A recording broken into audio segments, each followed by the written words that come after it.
গত বছর ঠিক আজকের এই দিনটা ৩৫শে জুলাই, যেটাকে আমরা ৪ঠা আগস্ট বলছি, অনেক বিভীষিকাময় ছিল। এই একদিনে সারা দেশে ছাত্রলীগ, যুবলীগ সহ তাদের গুন্ডারা, সন্ত্রাসীরা অস্ত্র নিয়ে আমাদের ভাই বোনদের উপর হামলে পড়েছিল এবং এই একদিনে ১০০-র কাছাকাছি বেশি শহীদ এই শুধুমাত্র আজকের এই দিনে হয়েছিল।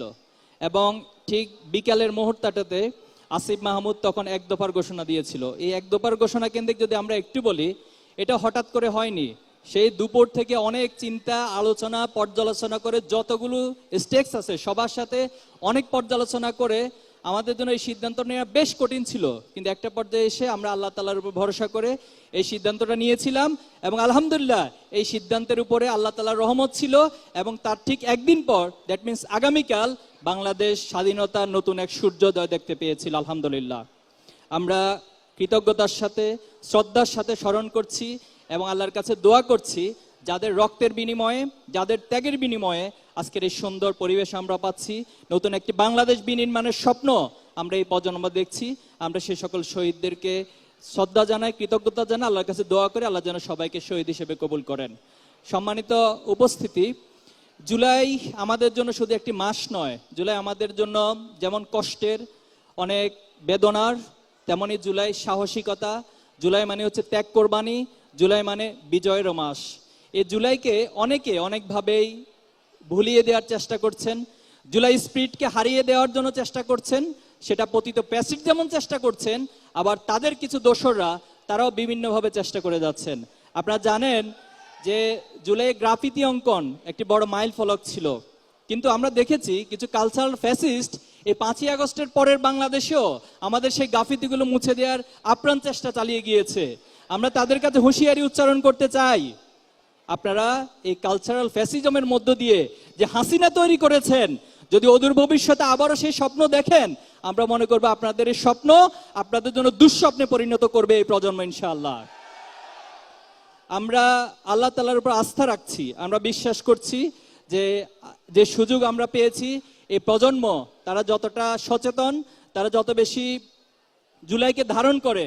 আমি এখানে গত 3 দিনে, অর্থাৎ আজকের দিন হচ্ছে 8 দিন, প্রত্যেক দিন আসার চেষ্টা করেছি এবং ঘুরে ঘুরে দেখার চেষ্টা করেছি। আমাদের নতুন প্রজন্মের মাঝে এই জুলাই নিয়ে অনেক কৌতূহল রয়েছে।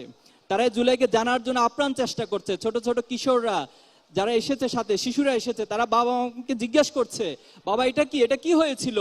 আবু সাইদের ছবি দেখিয়ে তারা জিজ্ঞেস করছে, আবু সাইদ কে, আবু সাইদের কি হয়েছিল? আমরা বিশ্বাস করি বাবা মায়ের এই উত্তরের মধ্য দিয়ে, আমাদের অভিভাবকদের উত্তরের মধ্য দিয়ে আগামী প্রজন্ম গড়ে উঠবে এবং এই আগামী প্রজন্মের হাত ধরে জুলাইয়ের যে কাঙ্ক্ষিত স্পিরিট সেটা আমরা ধারণ করব এবং কাঙ্ক্ষিত বাংলাদেশ বিনির্মাণ করব। জুলাইয়ের শহীদদের কাছে, গাজীদের কাছে আমাদের দায় রয়েছে, তাদের রক্তের কাছে আমাদের দায় রয়েছে। হয়তোবা সেদিন আপনি আমরাও শহীদ হয়ে যেতে পারতাম, আমাদেরকে হয়তো আল্লাহ তাআলা দুনিয়া থেকে নিয়ে যেতে পারতেন, কিন্তু আমরা আমাদের যে ভাইদেরকে হারিয়েছি, বোনদেরকে হারিয়েছি, আমাদের যে সহপাঠীদেরকে হারিয়েছি, আমরা তাদের রক্তের দায় থেকে বলছি, আমরা শপথ নিচ্ছি এই জুলাইয়ের স্পিরিটকে, জুলাইয়ের প্রেরণাকে আমরা বাংলাদেশ থেকে হারিয়ে যেতে দিব না ইনশাআল্লাহ।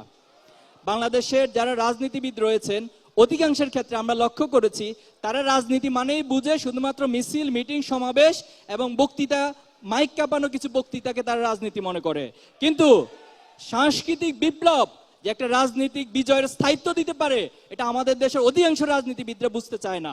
আমরা তাদের কাছে আজকের এই অনুষ্ঠান থেকে অনুরোধ করব, মেসেজ দিব যে আমরা যদি এই বাংলাদেশকে সত্যিকার অর্থে বিনির্মাণ করতে চাই, নবজাগরণের মধ্য দিয়ে এই বাংলাদেশকে বিনির্মাণ করতে চাই, তাহলে কালচারাল বিপ্লব আমাদেরকে অবশ্যই সংগঠিত করতে হবে। আমি আশা করব সাইমুমের এই উদ্যোগ বাংলাদেশে আগামী দিনে একটি সাংস্কৃতিক বিপ্লবের প্রেরণা হিসেবে কাজ করবে, সাংস্কৃতিক বিপ্লবের ধার উন্মোচন করবে।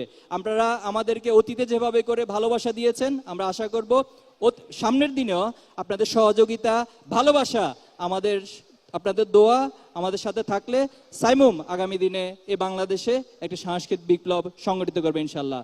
সবাইকে অনেক অনেক ধন্যবাদ জানিয়ে, কৃতজ্ঞতা জানিয়ে আমার কথা এখানে শেষ করছি। আসসালামু আলাইকুম রহমতুল্লাহি ওয়া বারাকাতুহু।